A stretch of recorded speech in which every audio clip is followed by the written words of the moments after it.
လောကကြီးမှာတချို့ပုဂ္ဂိုလ်တွေကအဆင်ပြေတယ်။အိုးတိုက်နဲ့ကားနဲ့ကားမှာတကယ်မော်ရမြင့်နဲ့ကားနော်တိုက်ကားဆိုလဲအမတန်မှလုံးချင်းအိမ်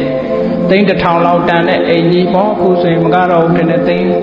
1000လောက်တန်တဲ့အိမ်ကြီးတွေနဲ့နေနေတာအဲ့တော့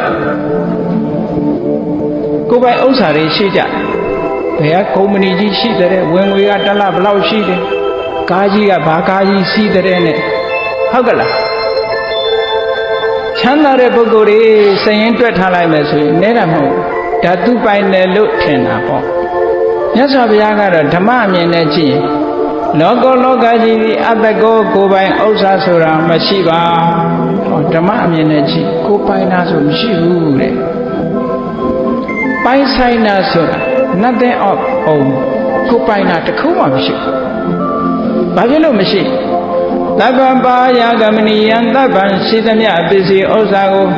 ဘာယဂမနိယံထားပြီးတော့သွားရမှာဖြစ်တယ်ကဲကိုယ်ပိုင်နေဆိုယူသွားလို့ရဘူးအလုံးထားခဲ့တာရှိပဲမထားခဲ့ပဲနဲ့ယူသွားလို့ရဘယ်လောက်ပိုင်ဟုတ်လားဘာကြီးတွေပိုင်နေပိုင်သမျှပစ္စည်းတွေကအကုန်ထားခဲ့ကြရတာ